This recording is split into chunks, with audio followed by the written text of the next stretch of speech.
Another season is upon us.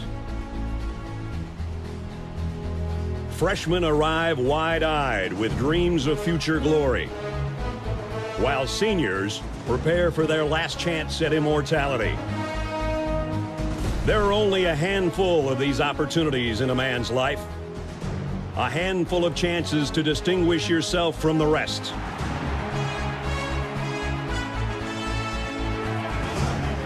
It's on these fields where history is made, where legends begin and heroes triumph. Traditions tell the story of what you represent, of those that forge the legacy you uphold. When you come charging out of the tunnel, 100,000 people will be watching your every move. How you respond to that pressure is what defines you. These are the moments that reveal your toughness, your determination, and your pride. The Roughnecks on the Sooner Schooner. Ralphie charging out of the gate. And Chief Osceola planting his spear.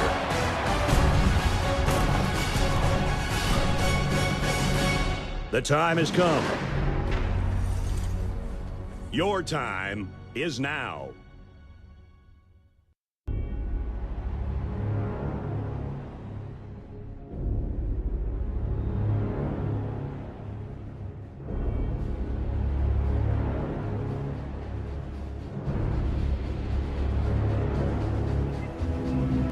It's always good to go ahead and jump into some more fascinating talk, really get into maybe some coaches that have the most competitive pressure going into this season as things are heating up around the country. We got to talk about some seats that are warming up around the country as well. And I'm joined by my co-host, Reed Napper. Reed, how are you doing tonight, my man? Good, man. It's never fun to speculate if someone's going to get fired, lose their job. It's never fun to do, but it's something we have to do. And, especially this is not the time you want your seat to be warm. I like my seat to be lukewarm, pretty mild. I don't like it to be on fire. So these are definitely seats that are going to be heating up for sure.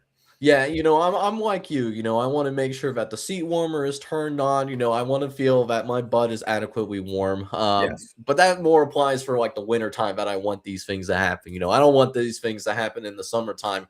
And basically for these coaches, this is what it's like right now. Like the warm seater is turned on. You can't figure out how to turn it off. And it's in the middle of the summer. And depending on where you are, it's more brutal in certain parts of the country than in others, right? So, you're looking at these guys, and this is not necessarily guys that are on the hot seat. Like what you see in the title, that's not a typo. Like these are not guys that I think are on the hot seat right now. But if they don't perform up to expectations this upcoming season, we could be talking about these guys on the hot seat next season. So that's what this seat is all about. Just kind of being forward thinking, predicting thinking about the future hot seat list, like a year from now.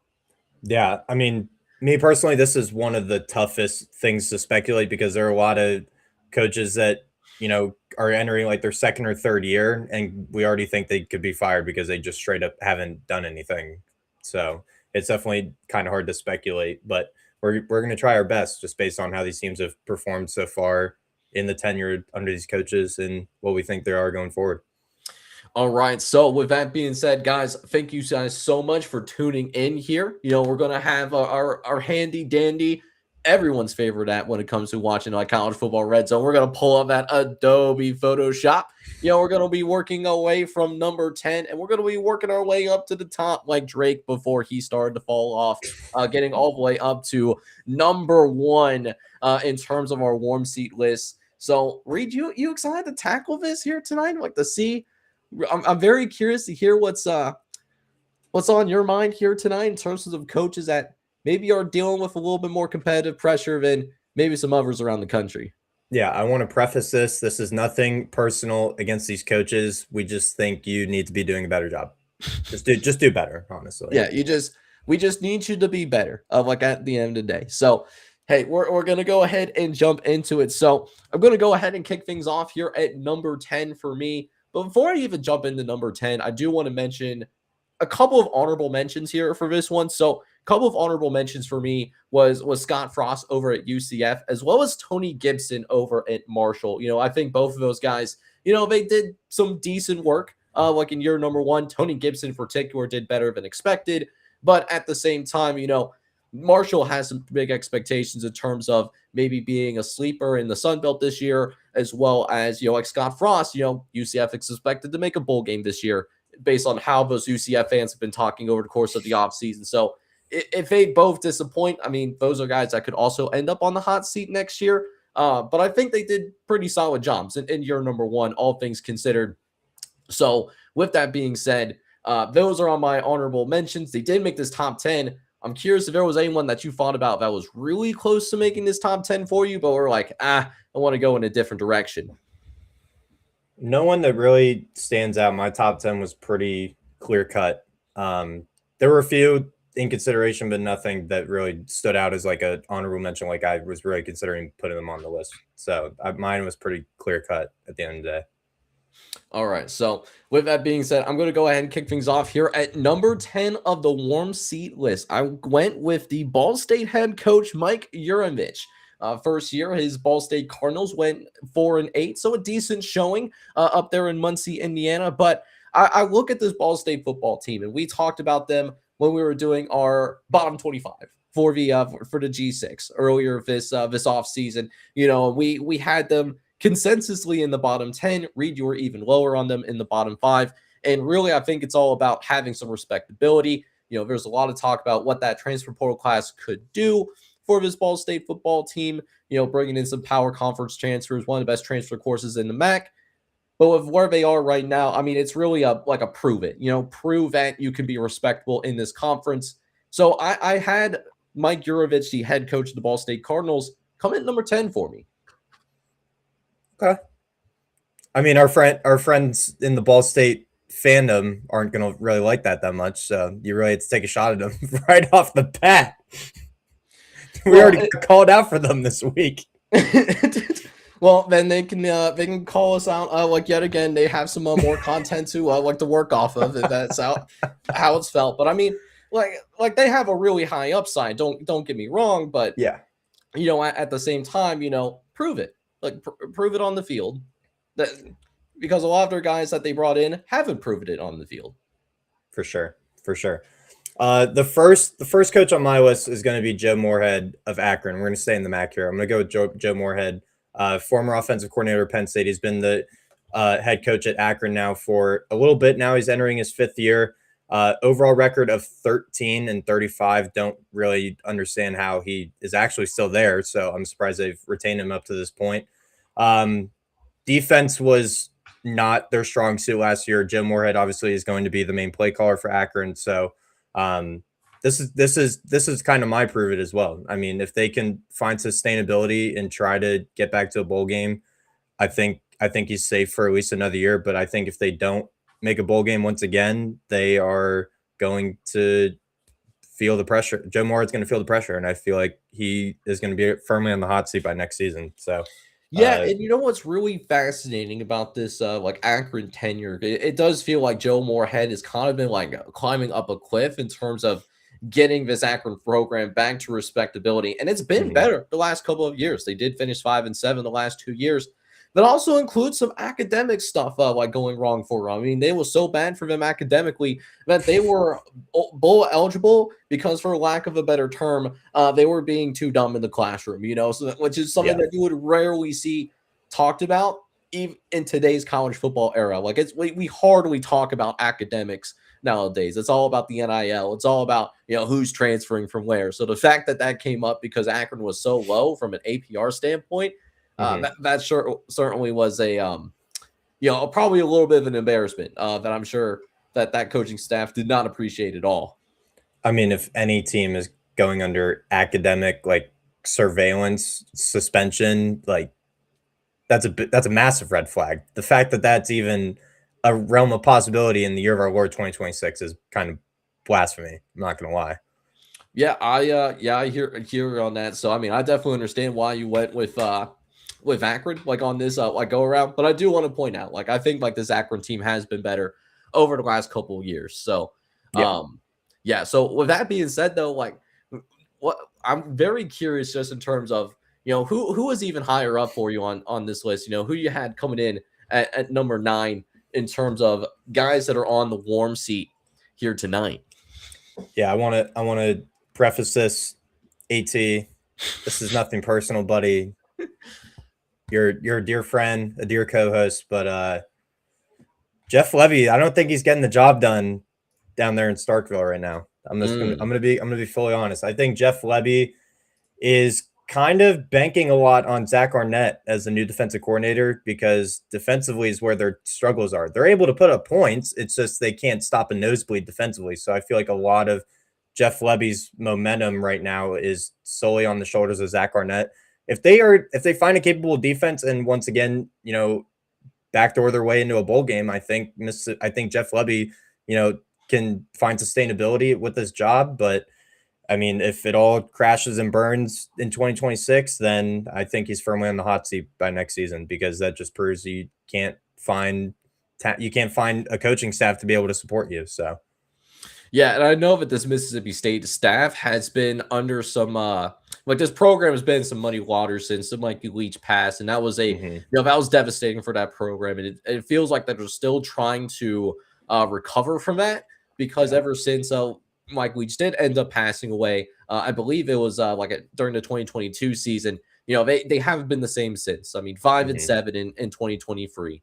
They go 2-10 in 2024, which I believe is Jeff Levy's first full season, if I'm not mistaken.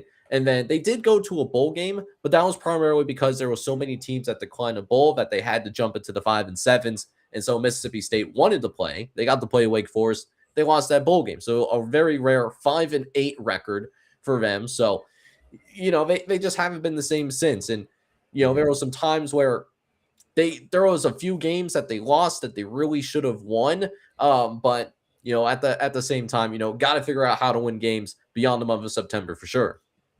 Yeah, and I mean, if you're backdooring your way again as a 5-7 team, I mean, I know a ton of teams backed out of bowl games, but I mean, to even participate in a bowl game with a losing record, and let alone they had one win in conference. So, I mean, if that tells you anything. Yeah, for sure. So I'm gonna go ahead and jump into my number 9, though, and I actually went to the American for this one. I went with the Tulsa Golden Hurricane. The Tulsa Golden Hurricane entering their second season under Trey Lamb in this one, and it was a solid season for Tulsa. You could tell that as this year went on, they got better as a football team. They ended up finishing 2-2, and even one of those 2 losses that they took in the month of November, it was by a single score. So really a chance for Tulsa to possibly finish 5-7 and be close to bowl eligibility. Might have been able to play in a bowl game, depending on what was going on with that 6-6 list at the time. And so you're coming into this year and you're asking yourself, hey, can this team take a step forward? Can they make a bowl game? And so if they don't make that bowl game, I think we start to talk about, hey, can Trey Lamb actually elevate this team any further? Or are they at a point where you're not an embarrassment to the American? There's certainly teams in this conference that are worse than Tulsa, but it becomes an issue of, can you actually compete in a meaningful way in the American? So my eye is on Tulsa going into this year to see if Trey Lamb can continue to take that step forward and lead the Tulsa Golden Hurricanes to an actual bowl game. I totally hear you on that. I think Tulsa can at least take a step forward this year under Trey Lamb. I hear you, though. If it doesn't work out in 2026, I think he's at least in hot seat conversation next year. But I mean, they have enough returning production, I think, to at least make some noise in the American. 7 returners on defense, namely in a returning system under Mike Gray. So I think defensively is where their strong suit is going to be.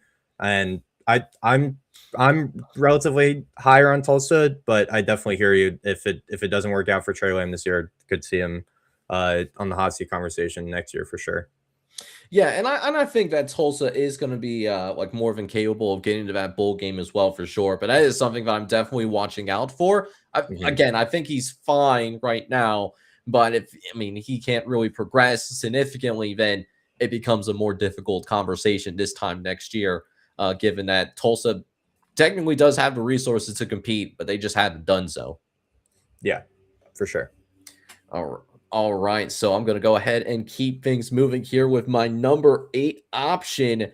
This time I went out to the Mid-American Conference. Got to talk about our Lord and Savior in weekday action, especially in that month of November. I went with Bowling Green's head coach, Eddie George, here. It was a little bit of an awkward first season for Eddie George. Came in well after the end of spring ball because their previous head coach left to take an NFL job. So it was a very late hire. So Eddie George didn't get an opportunity to play in his first, really playing things out in his first offseason. And so it kind of showed on the field. They definitely fluttered in the second half of the season. They did finish on a win.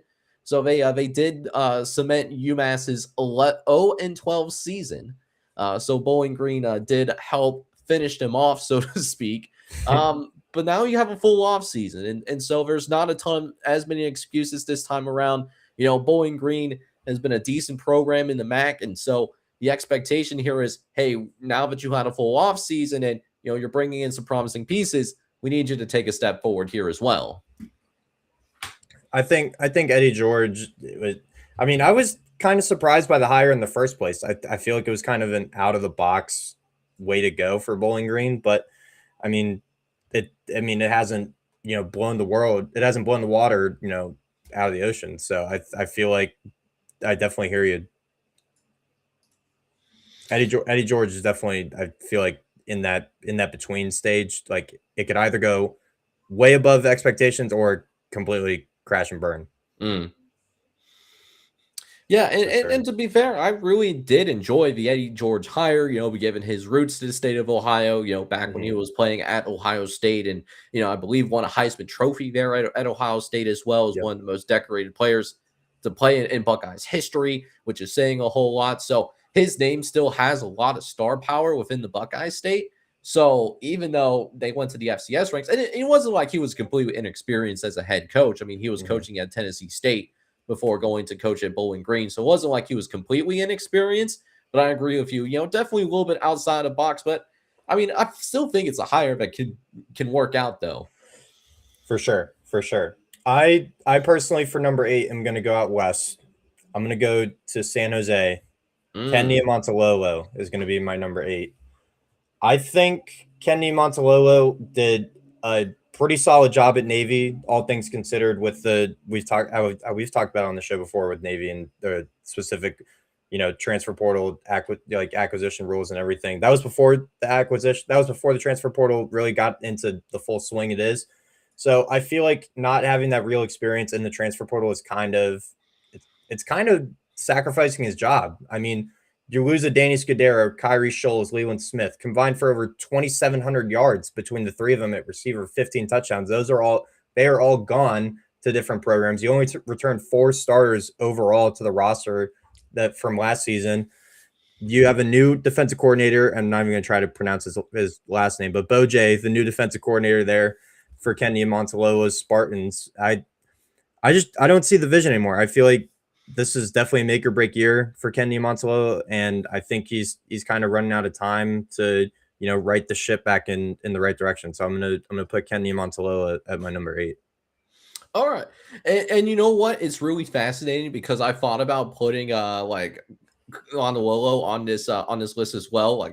Try saying that last name 3 times fast, But I ended up going in a different direction because for me, I don't think that he's on the warm seat. I personally think he's on the hot seat. I think that there is a real chance that we could see him being let go if they end up being really disappointing, because you got to think this time last year, we were talking about the Spartans as a darling of the Mountain West, possibly getting that that back door and, Cinderella run to the Mountain West title game. And then from there, you make it to the Mountain West title game, you got a puncher's chance to win that thing because it's one game. It's not like the NBA finals right now where you got to play a 7-game series, to determine who your winner is. It's one shot, and if you play really well in that one shot, you're talking about being a conference champion.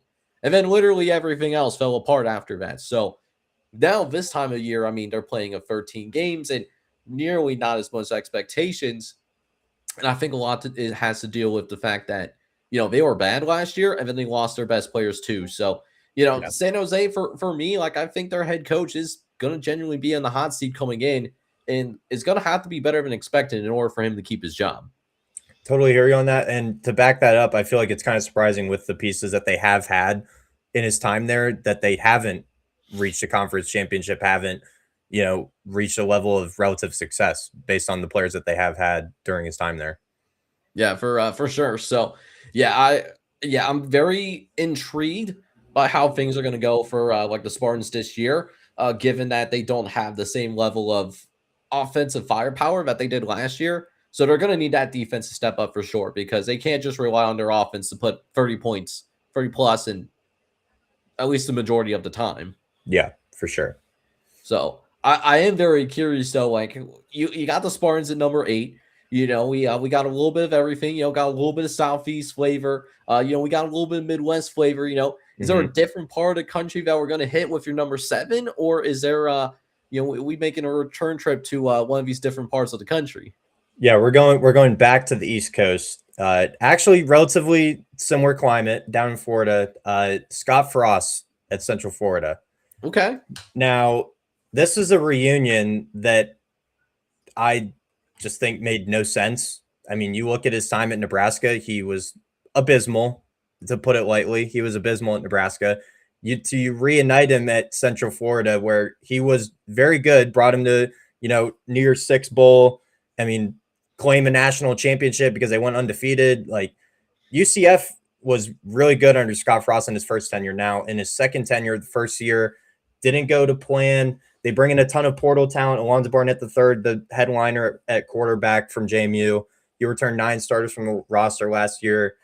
Not totally sold on Alex Grinch at defensive coordinator. I think that could be the thing that backfires and potentially has Scott Frost on the hot seat by next season. I just didn't really understand why bringing him back in the first place, just solely because you look at what he did at Nebraska after he left the first time to go coach for his alma mater, and it wasn't good.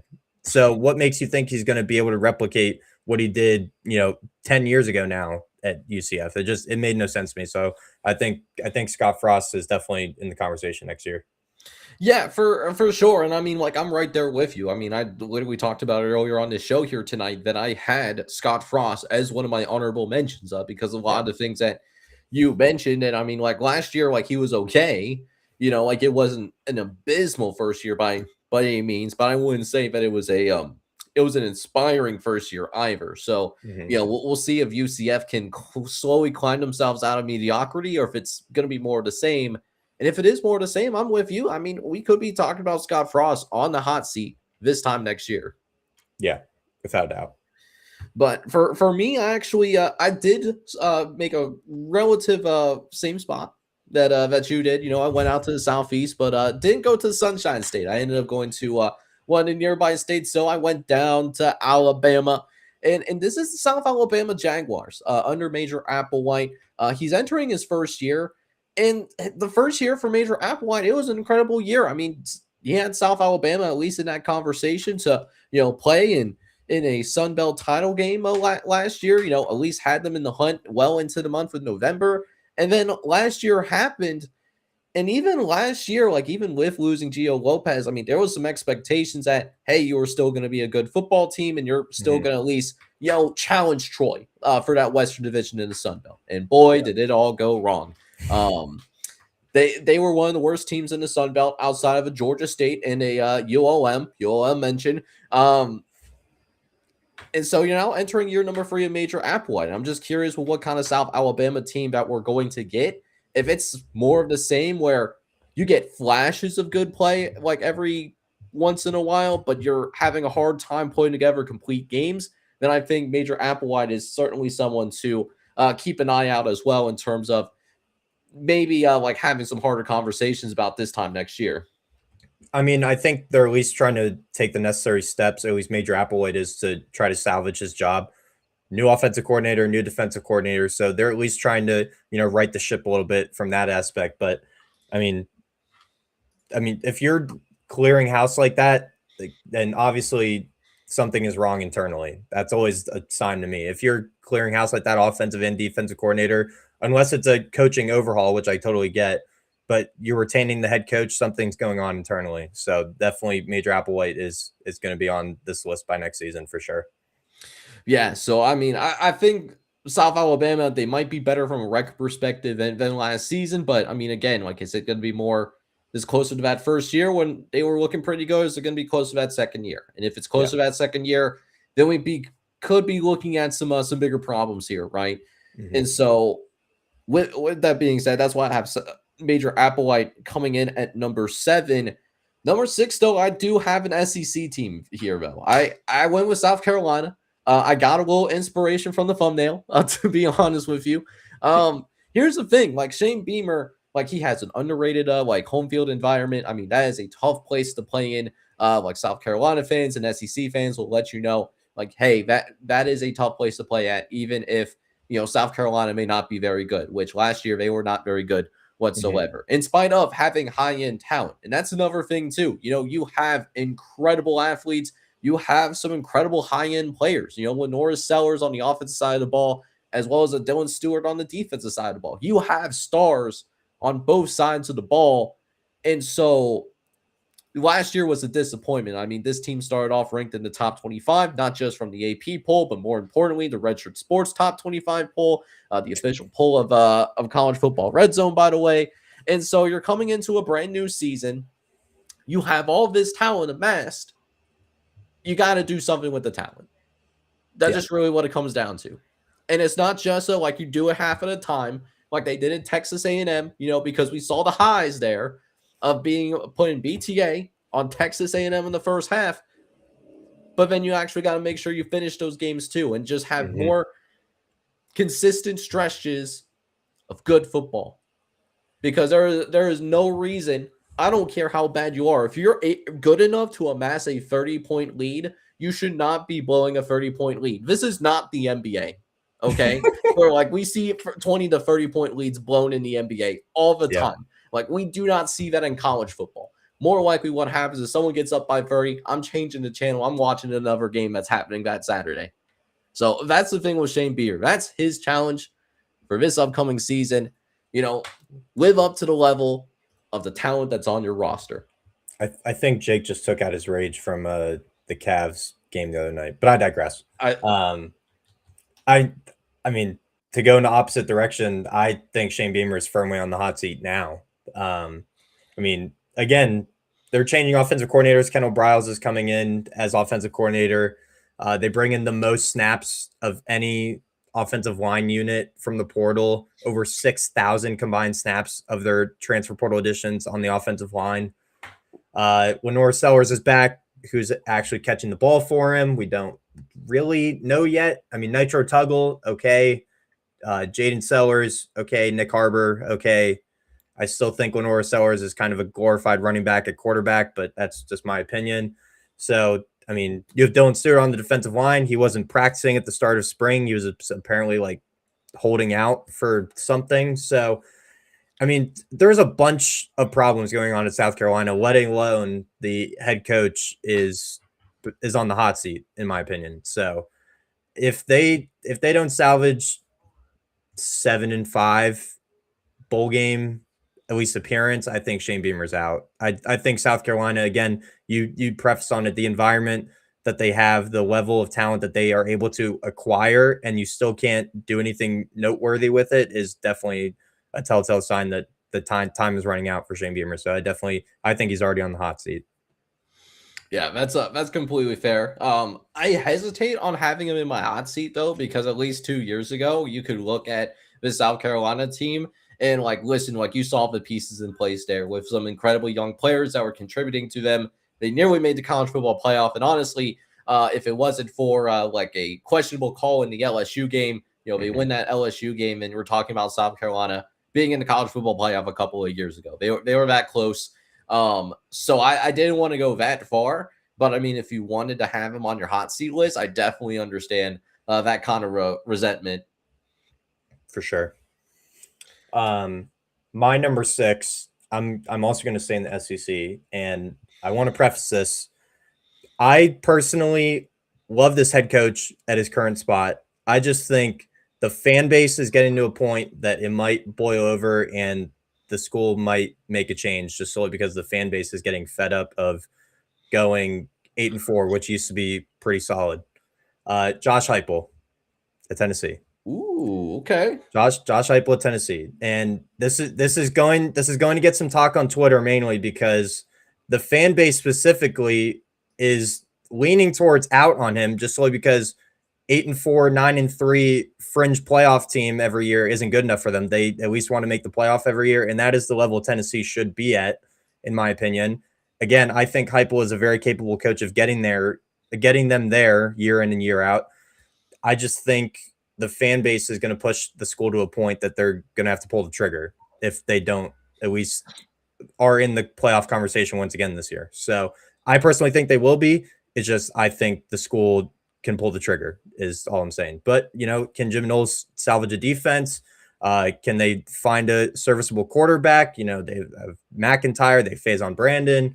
They returned 14 starters overall from the roster last season. They returned all 5 starters on the offensive line. So, I mean, Tennessee has all the pieces to be able to do it. It's just, will the school say, we're tired of being, the bottom rung under playoff competitors. We want to be playoff competitors year in and year out.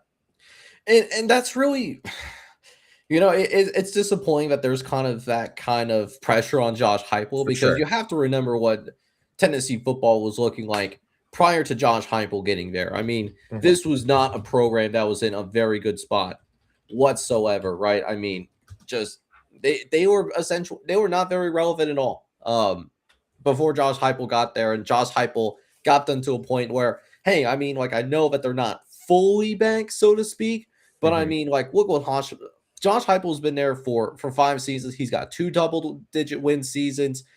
He's gotten them to a playoff appearance as well. I mean, that's obviously a lot better than what Jeremy Pruitt did, or Butch Jones, or Derek Dooley, or even that one season that Lane Kiffin was there. I mean, the last time that they had a really, I guess, great head coach, I mean, you might have to go back to before I was born, to be honest with you. So, it's blasphemy. It's blasphemy that the fan base feels that way. I know you don't have him on your list because of him as the coach, but I mean, that is, the Heupel deserves better.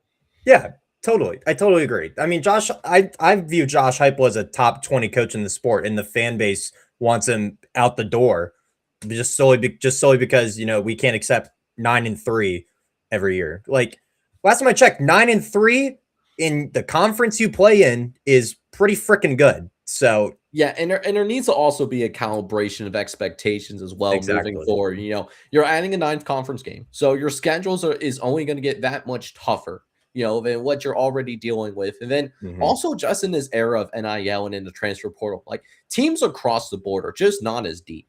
And I don't think the fan bases of elite programs don't know that there is a realm of possibility where even the elite programs can go 6-6 and 7-5 in an absolute worst case scenario. We just saw this last year, Reed. Penn State went 7-5.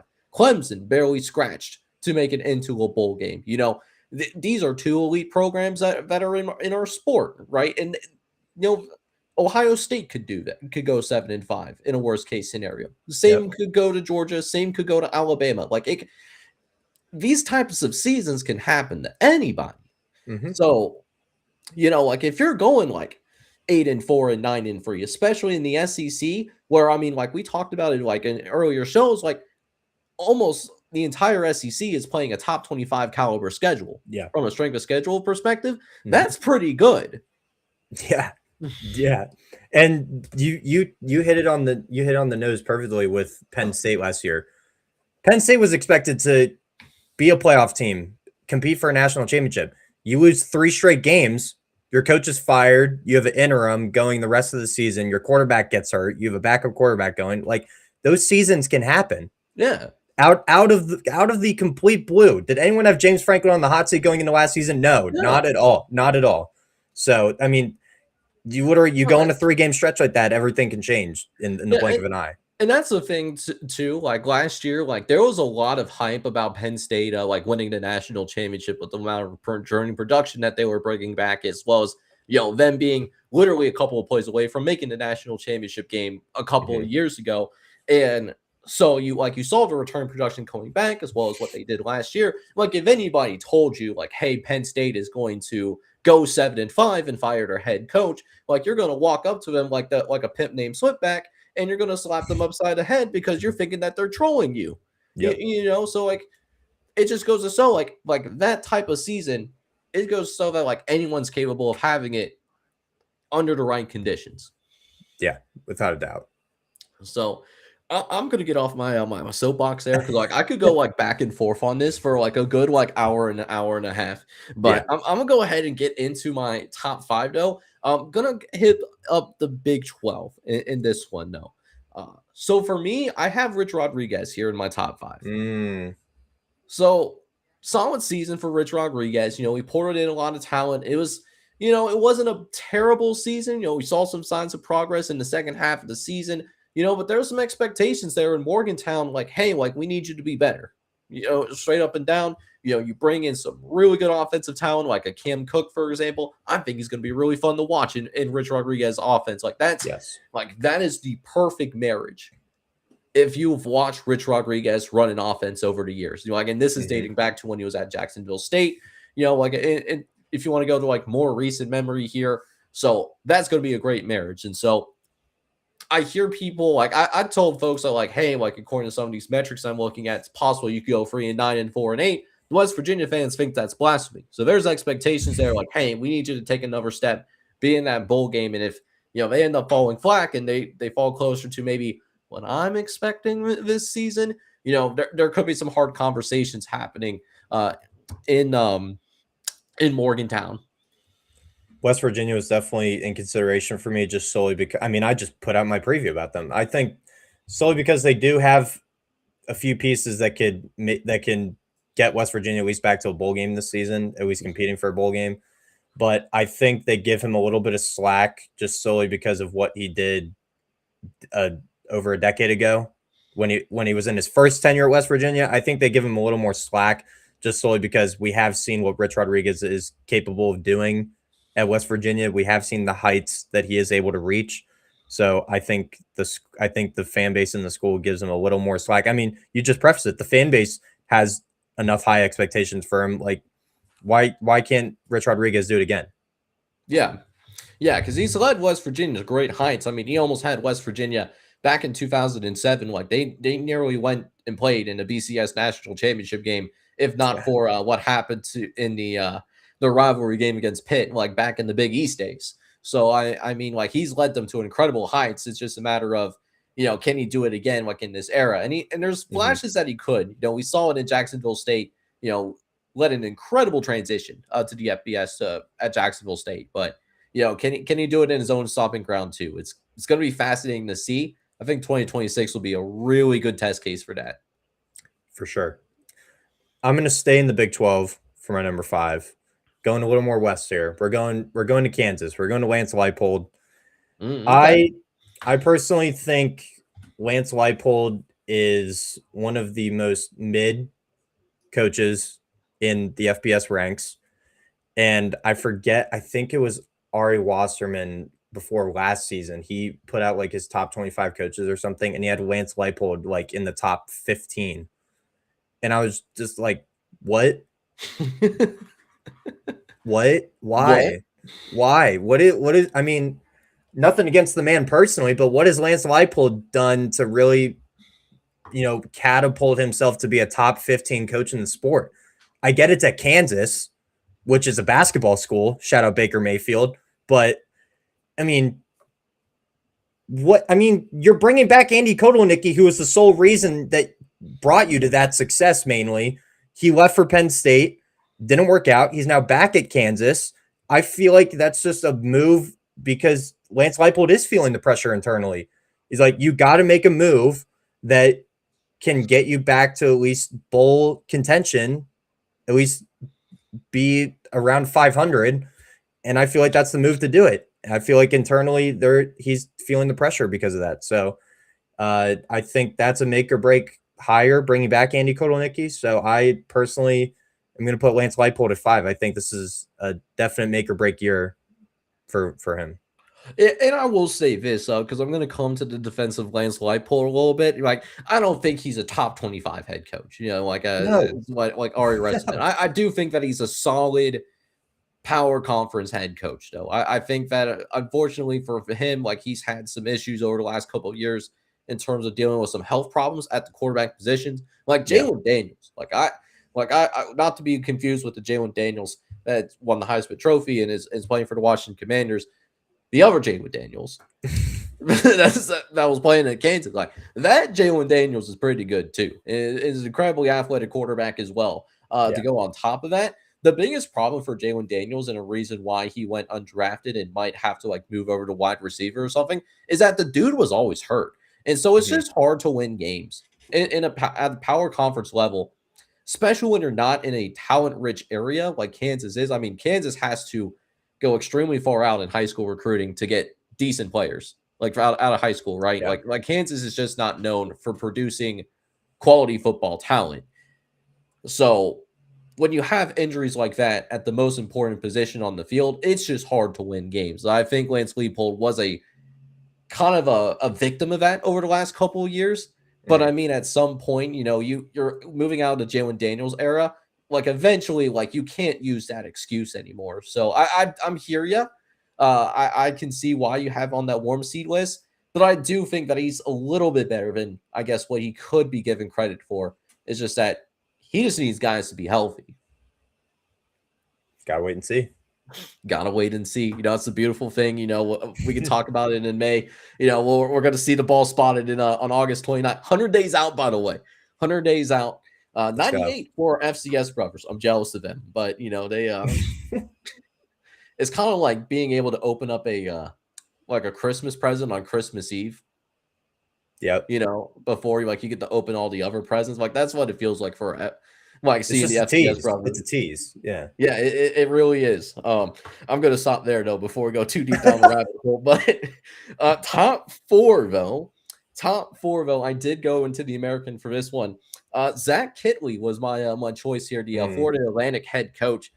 He had first year like he was off to a decent start. 4-5. They had him in the hunt to go to a bowl game, and so it wasn't just the fact that they finished 4-8, but it was also the fact that you finished the month of November on a 3-game losing streak. I mean, you're not really carrying a lot of momentum into the offseason here as well. And so it's just really just comes down to like, what did you learn from that month of November that essentially caused your season to end maybe a little bit prematurely than expected? So that's something that I'm looking for out of Zach Kittley, particularly that quarterback position, because their quarterback, whose name currently escapes me right now, but is basically the college version of Jameis Winston, like in his prime, right? Like he's going to throw a lot of touchdown passes. He's going to throw some stats up on that scoreboard. Like if you look at like the first half of his box score, like on ESPN.com, like it looks pretty sexy. But then like you look over to his his turnovers, like his interceptions and fumbles, then you're thinking like, okay, I see why they lost that game.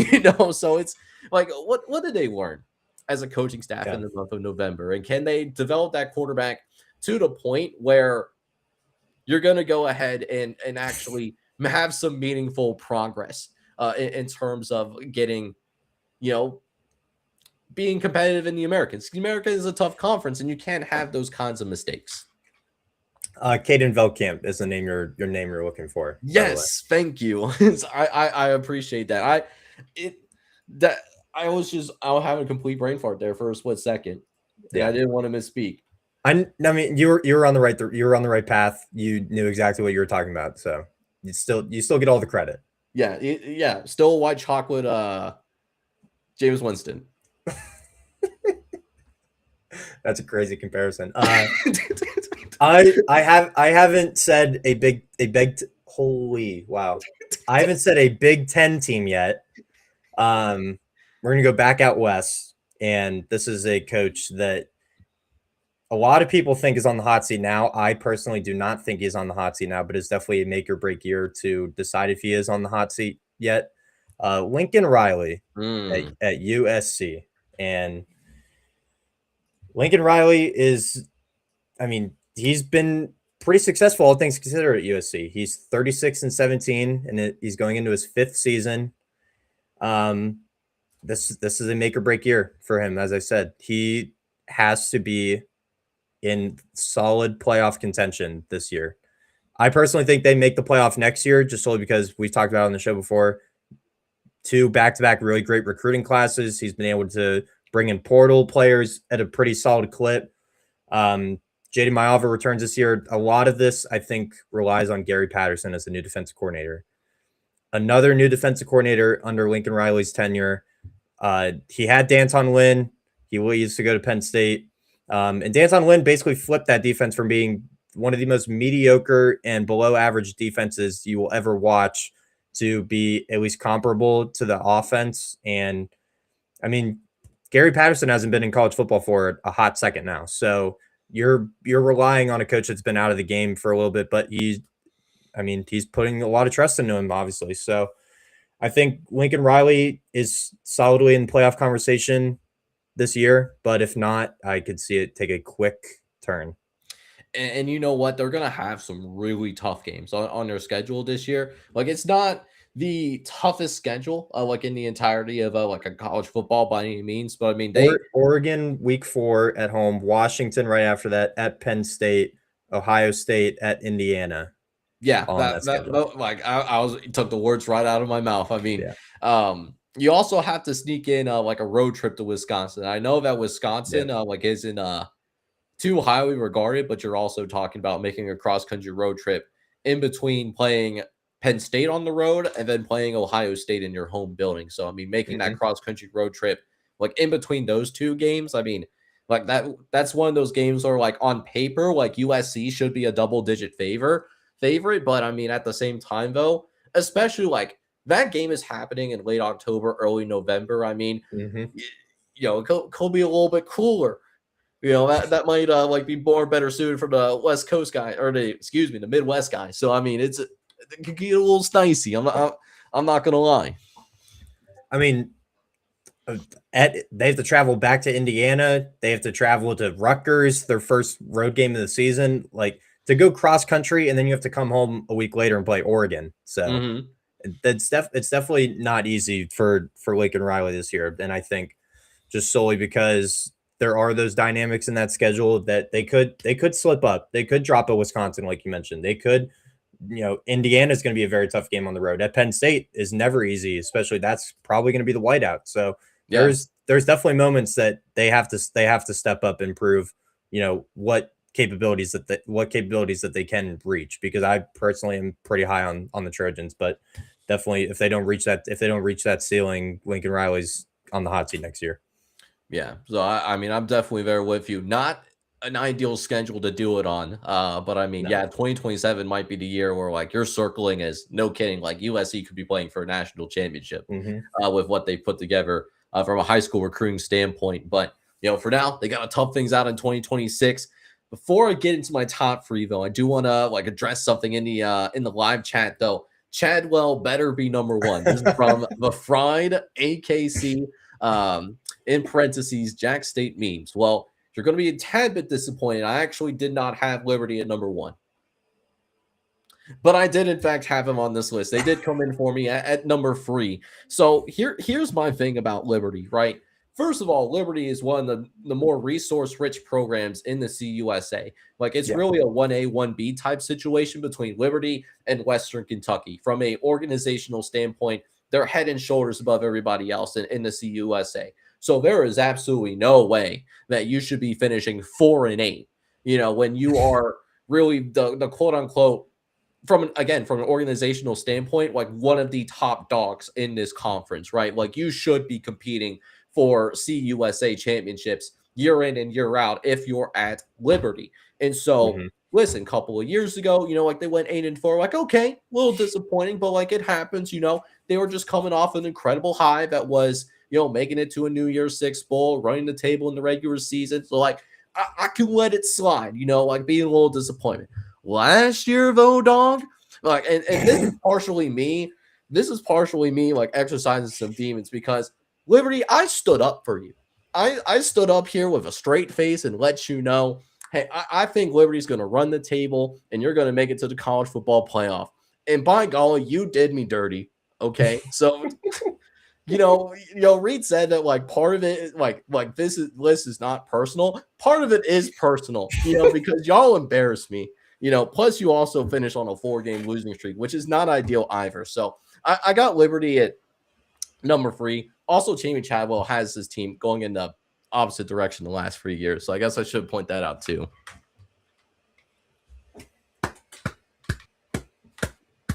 I'm proud of you, man. Is this the end? Is this the end? You finally exercised all your demons. You let it go. I think I'm good. You're probably not good. No, definitely not the end of it. I did not have Liberty on my list. Jake knows I'm really high on Liberty this year, so I expect them to be. I expect them to bounce back wholeheartedly. But that was great, Jake. I applaud you for that, obviously. So that was good. Yeah, and I think Liberty is going to be good this year too. Like I don't have them quite like winning the CUSA, but like the crazy part is even though I have them on the warm seat, like I'm ready to be hurt again by this Liberty team. I do think that they're going to do pretty well this year. I'm ready to be hurt again. I'm gonna stay in that region. I'm gonna go down to North Carolina. Appalachian State. Number 3. AT's not going to like that. You know what? I already have Mississippi State on this list. I don't know how much more I could hurt him. Dow Loggins, 5-8 in his first year. They were one of the few teams at 5-7 that got to participate in a bowl game. I just don't see it. That's pretty much the crux of it. I don't see the vision. They're going to flirt maybe with 500 this year. I project them a little lower than that. So I don't know. Just nothing is like screaming when I look at this team. They're like, oh, they're going in a clear cut direction. They're going to be a competitive team in the Sun Belt. And I just don't, I don't see it. I don't see it with Dow Loggins. So I think they go under 500 again this year. And I think he's firmly on the hot seat by next year. Yeah, and the crazy thing is that like Appalachian State used to be regarded as one of the top programs in the entirety of the G6. I mean, like they were killing it when they made their like transition up. Like 2019, for example, I mean, they nearly had an undefeated season, like lost to like Georgia Southern by a field goal, and actually won the Sun Belt that year. And they were up there with like the Coastal Carolinas too. So I mean, it's like it. It sucks to see them like in this kind of state. I'm hoping that Dow Loggins can like in fact turn it around. But I mean, for them to be mid, like it's a little disappointing because they have one of the best backdrops in college football. Like it's incredibly scenic. I definitely recommend you going to a game up in Appalachian State. So I'm hoping that Dow Loggins can turn it around. But I also understand where you're coming from, where it feels like they're stuck in this gear. And they just have a hard time getting out of it for whatever reason. Yeah, they also don't sit right in my thoughts just solely because you lost 5 of your last 6 games. So that you're clearly not going in the right direction. I mean, a bunch of them were by 1 score. ODU was by field goal. Georgia Southern was by 2. You somehow beat Marshall. You somehow beat Marshall. Good job. Arkansas State was by 1 and then got blown out by Georgia Southern in the bowl game. So, I mean, again, I just don't see the clear cut direction. But they were somehow able to beat Oregon State last year. I don't know. I really don't know. Dow Loggins. If you don't get back to 500 this year, then you're on the hot seat next year. Like we're gonna have to sit back and talk. Like you're gonna have to step into Reed's office to like have a long. Drawn out conversation on what can we do to be better, and you're gonna write that same sentence 1,000 times or something like that. So like Bart Simpson, yep, exactly. Like your detention, buddy. So, all right, I'm getting ready to jump into this like top 2 here, and I'm very curious to hear how you think about this number 2, Coach. I know that you know what my number 1's going to be because it's the reason why I came up with this whole concept in the first place. It was because of my number 1 choice. But number 2, I have Fran Brown. Okay. And I'm going to let that marinate for a second. Incredible first year. Incredible first year. Incredible month of September. Steve Angeli was on fire. He, dare I say it, looked a little bit like a Heisman darling in the month of September. Everyone forgets he was leading the country in passing before he got hurt. Everyone his own coach forgot that. Yeah, and not to mention, he was helping provide the BTA treatment to Clemson. Yeah, Which at the time, like, we didn't think Clemson was like Clemson was going to be elite at that point after what that happened to them, like in the LSU game and looking a little lethargic in Troy. But like, we didn't think that like Clemson was going to have a 7-5 season by any means. So when we saw that BTA treatment that Syracuse was putting on them, it's like, oh, they that UConn game woke them up. Like they're going to be off to the races. And then they got hurt. Stephen Gelly got hurt in that game. And then I don't know what happened here, Reed, but they just gave up. It felt like they collectively gave up. They dealt with a little adversity in their season, and they just gave up, like for lack of a better term. And so you have a full off season. You're hoping that you're able to flesh out some of those players that essentially gave up and showed that negative body language over the off season. But is that going to be enough? That's really my thing. Is I'm really concerned about going to this year. So if it's another subpar season up there in Syracuse, New York, I think we got to have a hard conversation about Fran Brown, which is crazy to me because this time last year, I would never imagine having him on this kind of list, let alone this high up on the list, right? Because it looked like it was a home run hire after his first year.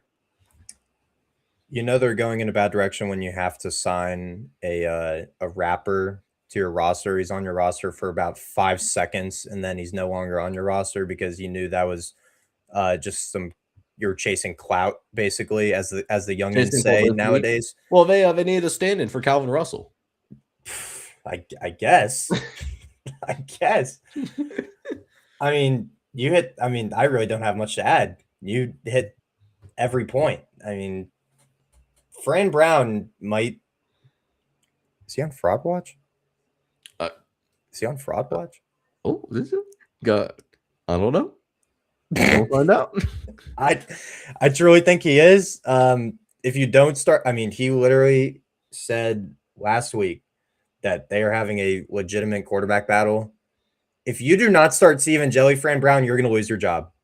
No, he should not start a game this year. I'm telling you, if anyone aside from Steve Angeli, I'll even consider Amari Odom. If you go anyone that's not Steve Angeli or Amari Odom named Malachi Nelson, you are going to lose your job. Simple as that. You're going to lose your job. You might not even be on the warm seat. As soon as Malachi Nelson goes to that game, you're automatically in the hot seat for me. So Malachi Nelson is a fraud. Yeah, so for me, like there's a term that I like to use, and it's something that my wife uses when she was coaching like basketball, like high school girls basketball. There's just certain players that are on your roster that are 30-30 guys. They're the type of guys that you put in whether when you're up by 30 or you're down by 30. And I think at this point in his career, I think Malachi Nelson is that guy. You know, like if Amari Odom like is in there and starting at quarterback, like I could believe it. Like a quarterback QB1 battle between Steve Angeli and Amari Odom, especially if Angeli isn't necessarily 100% and he's not himself. And Amari Odom like led Kennesaw State in their second year of the FBS to a CUSA title. I get all that. I can understand that. But I watched this man play like at UTEP, like Philly J did in the live chat as well. And like this man had more interceptions and touchdowns in CUSA action. So I just don't think that he's going to walk into the ACC. And I know that like the ACC gets dragged upon like as the worst power conference. I think it's the worst power conference in college football right now. Like I think they're a notch lower than the Big 12. You know, like I understand that. Still a higher level of play than the CUSA though. So like if it's not clicking for you at the CUSA, and Scotty Walden is not a bad offensive mind either, I just don't see it clicking in the ACC for him. So I'm surprised a team is still giving him a chance. Well, like if you went from a bona fide, he was the top quarterback in the class, 5-star quarterback, committed to USC, didn't get playing time, transfers to Boise State, loses to what I don't know what Maddox. Yeah, he loses to Maddox. I don't know what his star rating was or out of high school, whatever. Maddox Madsen, you lose to him, don't get playing time, transfer to UTEP. have more interceptions than touchdowns. Like, what are we doing? What are we doing? What are we doing? What are we doing here? What are we doing here? What are like Tier maker. Tier maker. Malachi Nelson bottom. He gets his own tier. He's below. What are we doing here? He just gets Malachi Nelson. Oh my goodness. But yeah, I mean that's just kind of where I'm at. Like yeah. Again, you hit every point. Fran Brown definitely. How did I not put him? I didn't watch the games. Didn't watch the games. Bozo. I mean, Bozo. That's a big bozo. That's a big bozo move by me. So I'm kind of between 3 teams here for my last 2 spots, and I got to do it here. I got to do it. You know, Deion Sanders, prime time. You know what? That's not ridiculous. Thank you. I thank you for supporting me before I went on my tyrant about Deion Sanders and how he is the greatest TikTok head coach you will ever see in your life. You can have Travis Hunter. Travis Hunter is a 1 of 1. I will agree on that. You can have your son, who is an above average quarterback at best. Good for you. Jersey retired caliber quarterback. Only one of those jerseys should have been retired. I get it. Travis Hunter won a Heisman. Should he have even won that Heisman? That's up for debate. I'm fully out on Deion. It's just like me with Florida State. Not going to go into that tyrant, but you know, Deion, Juju Lewis. I mean, okay. I guess he could be a serviceable quarterback. Danny Scudero, I think his production is going to go way down. Cam Perry comes in from Miami. I think he is what he is. He was a near 1,000-yard receiver last year, so he's definitely needed. I mean, they have capable pieces. It's just you bring in Brennan Marion from Sac State.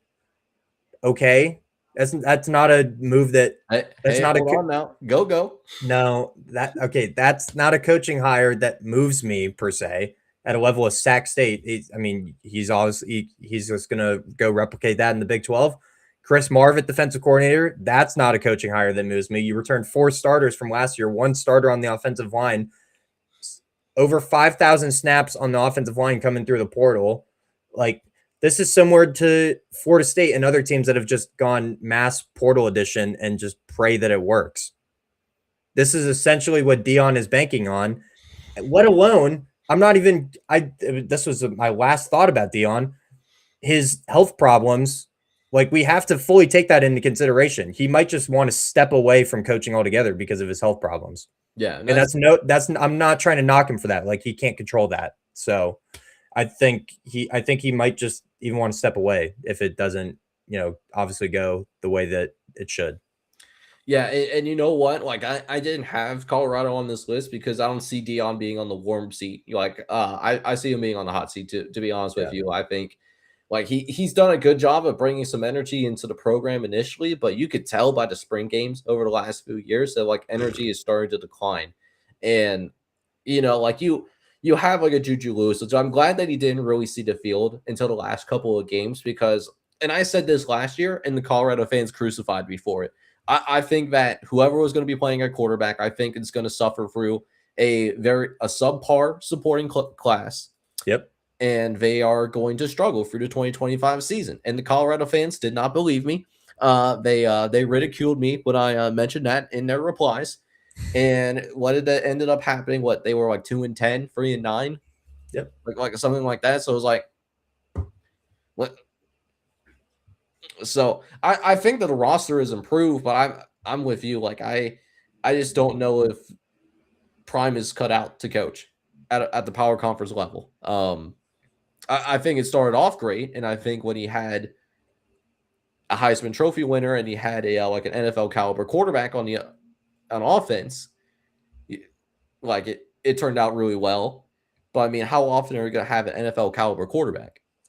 I mean, they weren't even the 2 NFL players on that roster. There were a slew of NFL caliber players during that time that weren't there, and you clearly saw once they all left. how much of a drop off they had Mm-hmm. because they backloaded all the top talent in their 2 deep, and then once it got after that, there was essentially nothing.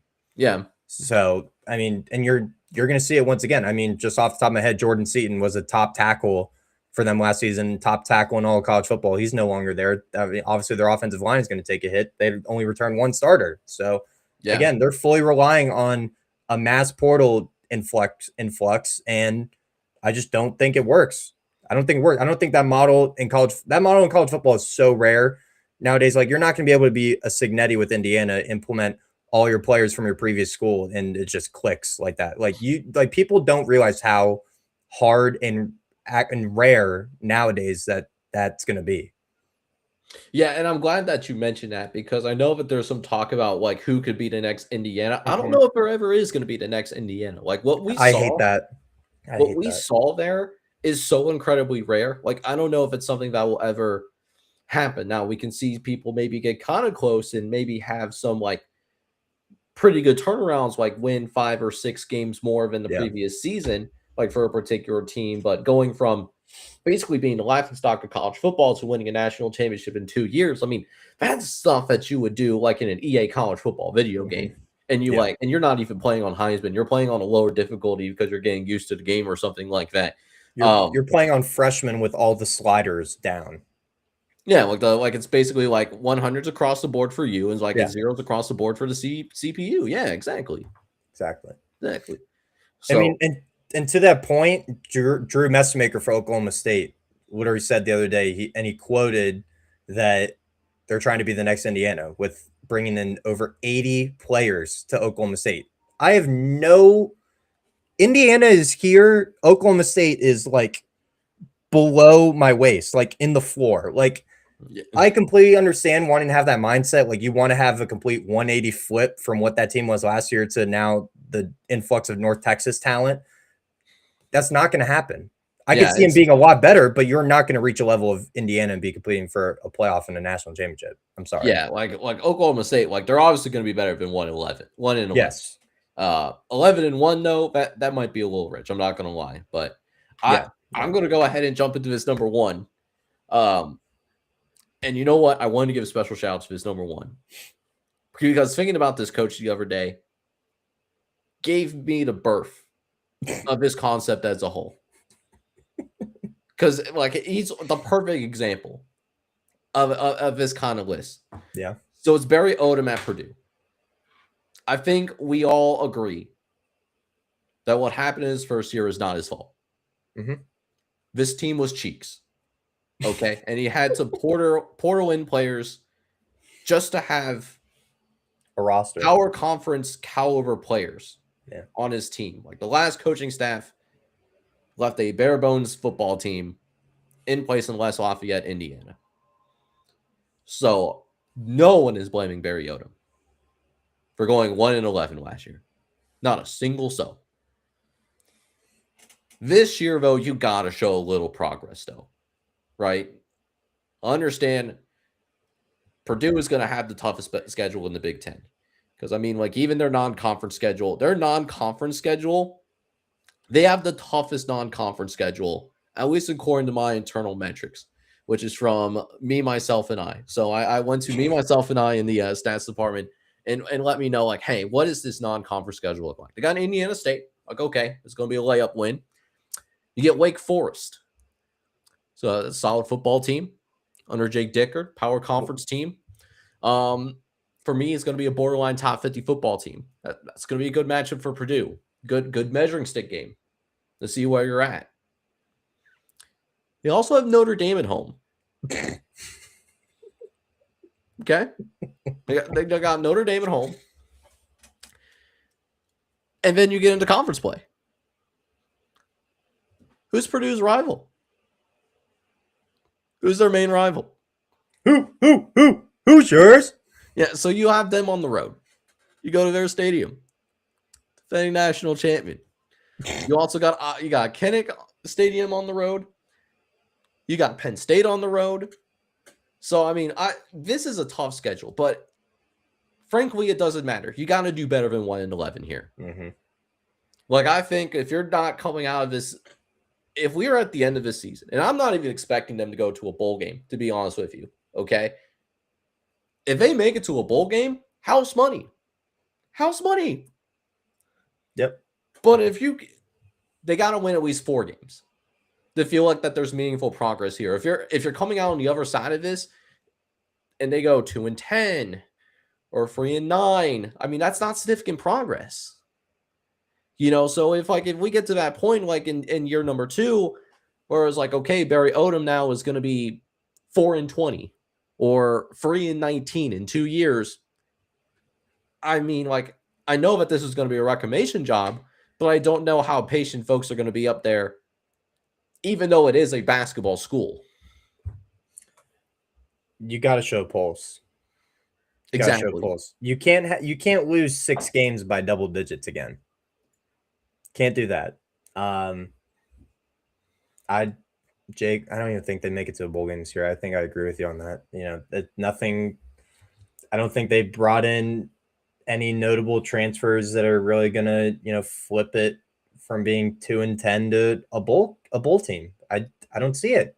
You return Ryan Brown, who had more interceptions than touchdowns. You retain both coordinators. I mean, nothing is screaming that Purdue even makes a bowl game, in my estimation. I agree with you on that. Yeah, and again, like, I think this team is going to be better. And I've made this comparison before. Like, last year is like if you dropped a random G5 team, not even like a James Madison or a Tulane into the Big Ten, but like, what's a perfect example? Like Utah State, like drop like a Utah State caliber team in the Big Ten. That was Purdue last year. Mm-hmm. Now they were close to winning a couple of Big Ten games. Maybe they should have won a couple of Big Ten games. But at least, like, I feel like this year, you can look at Purdue and say to yourself, like, hey, this is a Big Ten caliber roster. We can only say that.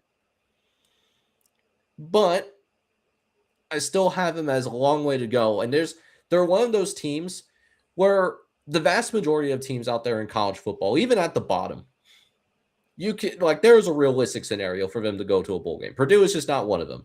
So, again, I'm not really expecting a lot from them. I think a ceiling is 5-7, and that might be a little bit generous. So if they can get to 4-5 wins, that's meaningful progress, and you're going in the right direction. And then maybe 2027, you have a foundation completely settled in, and then you can start talking about making it to postseason appearances and being meaningfully competitive in the Big Ten. But this year is important because you have to show meaningful progress. I went a similar direction with my number 1, Jake. I did not have Purdue, but I have another coach going into the second year that has to show meaningful progress. That is a former, should be NFL Hall of Famer, Bill Belichick, North Carolina. He has all the resources in North Carolina. He has all the resources. They have heavily invested in football. They are not just a basketball school anymore. And it all lit up in flames last year. I think it's still I think the coals are still burning a little bit in Chapel Hill. They arguably have the oldest, I think they do have the oldest head coach coordinator combo in all of college football. Bill Belichick at head coach, Bobby Petrino, now at offensive coordinator. That's a Hail Mary. Steven Belichick is still the defensive coordinator. He's a below average defensive coordinator at best. You only returned 9 starters from last year's roster. None of them are offensive linemen. You bring in only 1,200 snaps on the offensive line from the portal, which is good for 132nd in the country. That's a lot of teams, Reed. Yeah, you're 6th bottom, if you want to know that. Your schedule is nothing that's easy either. Coming off a season, you went 4-8. You open up not even on the road in Dublin, Ireland, against TCU, who is a very solid team in the Big 12. And they gave you that BTA treatment too last year too. Like, let's not forget that yeah, either. They did. Yeah, hold on. Quick side note about that. I forget what this. I have the spread here. It was 3 That was it was like that was one of the easiest bets of my life. As soon as I saw game day was going there for the pregame, I was like, yeah, TCU all the way. What are we talking about? That was easy. You know, it's a funny story about that because so before that game even started, I already submitted my top 25 ballot for Redshirt Sports because we have our own poll like on their website. Yeah. Like it was such a convincing ass beating that it almost like compelled me to change my ballot up to include TCU. Like that was how bad of a beating that it was. It was 48-14. yeah. Like it was over at halftime. On the road at Clemson, week 3. That's not easy. Bye week. Then you play Notre Dame at home. Yeah. That's not easy. At Pitt, even though they can't even fill half the stadium, that's not easy. At Duke, your rival, Duke is better than you. Miami at home, loss. At Connecticut, they're going to be a solid team under Jason Candle. At home against Louisville, loss. At Virginia, loss. NC State's also a better team than you, but it's a rivalry game, so I'll give you the benefit of the doubt there. So I have you projected losing every single conference game except your only fighting chance is probably Syracuse, who you get them at home, and they're also going to be scrubs, as Jake just talked about them. So, I mean, Taron Dickens, I hope he's the starter. He wasn't even there for the spring because he was having academic issues and couldn't enroll until the fall. So I hope he gets the starting job. If he does, he's a top 10 quarterback in the conference. If it's Billy Edwards, you are doomed. You are doomed if it's Billy Edwards. Defense is nothing to scream home about. Jordan Shipp is a solid receiver. Damon June, everyone's telling me to watch out for him at running back. Okay. Bill Belichick, I got to see clear improvement. If I don't, you should be fired this year, honestly, because between you, your partner, what's his name? The GM, Lombardi. Between the three of you, are completely running this program into the ground. So, in Bobby Petrino, we trust.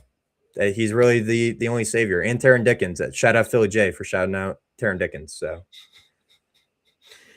yeah, and not to mention like what's going on with Bill Belichick off the field too. Like he's got that weird relationship that he's got with with the one girl that's like closer to your age, Reed. Like a dude is like it passes my grandpa like at this point, and an incredible head coach, incredible head coach at the NFL level. Like you mentioned, should have been in the Hall of Fame. But it also felt like last year was a completely lost opportunity. I mean, they had the type of schedule last year where if everything fell correctly for them, they could have been 11-1 and kind of been like that 2024 Indiana team if it made sense, where you knew that the schedule was not going to be very good.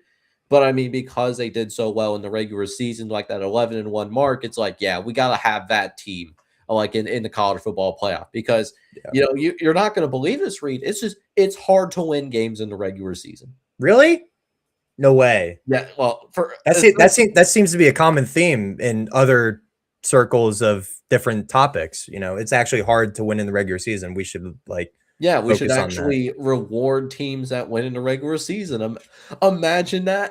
I know. That's crazy. Wow. But no, I mean, I did have him on this warm seat because I think he's on the hot seat right now. Okay. Normally, I give coaches multiple years to kind of implement their own culture and leave their own mark on the program before, I guess, fully judging things here. So normally, like for me, like Bill Belichick would be a warm seat guy because it was an incredibly disappointing year. But because of the off the field antics, I have him on my hot seat personally. Yeah. So I mean, I definitely get it though. Hopefully, Taron Dickens is that guy because, I don't imagine a world where Taron Dickens does not win that starting job. He's too good. I mean, look at what he did in Western Carolina. Yeah, like that dude is incredible on the field. Without a doubt. And there was one more point I forgot to mention. They're also very young. They have 48 freshmen on this roster. So, I mean, once you get past the two deep, I mean, it's really young and inexperienced players. Yeah, I mean, like for me, like it's such a young team that I think like the floor for them is like a 3-9. I like personally. Like I do think like the Yep. East Tennessee State game, I think should be a layup. I think Syracuse, just because I don't have a lot of faith in Fran Brown right now. I mean, he lands on my list right now. Like, and that's at home too. Like that would be a I guess a little bit more of a layup for me. And then I even have the UConn game on the road because UConn isn't the same caliber team as last year. Like they Yeah. lost their NFL quarterback and their NFL wide receiver. Yeah. But yeah, I mean, I definitely get where you're coming from though. Philly J, would you rather lay 10.5 with Michigan State versus Toledo or Rutgers laying 30.5 versus UMass? I think I'm taking Rutgers. Yeah, so I but I will say this, like 30 points is a lot though. 30 Like points is a UMass lot. is going to be an improved team, and I'm not fully convinced that Rutgers is going to be that sound defensively.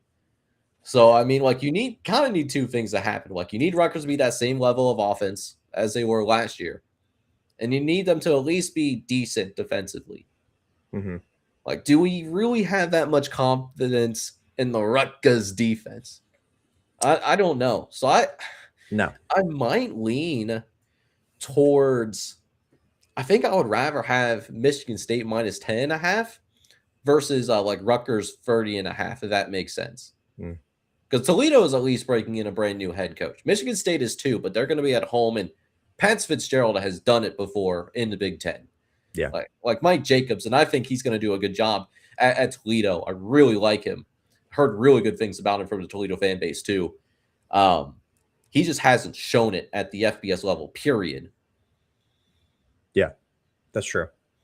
Also, shout out AT. Thanks for joining us, buddy. Sorry I had to have Jeff Levy on there for you. You know, and App State. See, I knew it. I knew it. As soon as you put Jeff Levy on there, like AT was going to wake up, but Buddy was going to come through.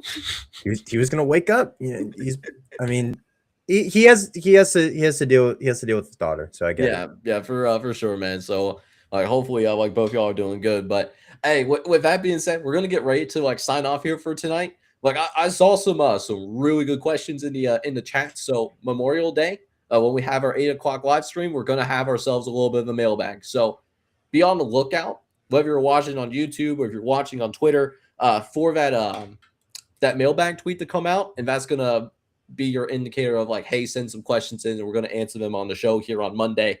But with that being said, before we sign off, like you got any final thoughts for the people here tonight, man? Coaches need to do better, and then you won't end up on this list. Yeah, I feel like we're like Santa Claus, like we're putting together like a nice and naughty list. But yeah, hey, really appreciate you guys coming out on the show. If you haven't done so yet already, make sure you hit that like and subscribe button. And this show is also showing up at the same time on his YouTube channel, Love for the Game Podcast. Make sure you show some love for him, like for his YouTube channel. His Twitter handle is literally right there. Go check it out. And then last shout here, really want to shout out to the boys over at Buzzer, allowing us the opportunity to live stream on their platform.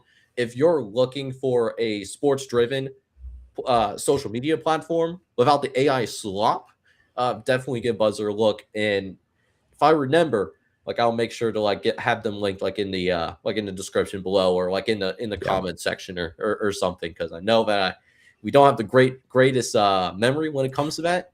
But like seriously, the people at Buzzer have been really awesome to us, and I encourage you to check those guys out. BZZR. They have a mobile app and a website.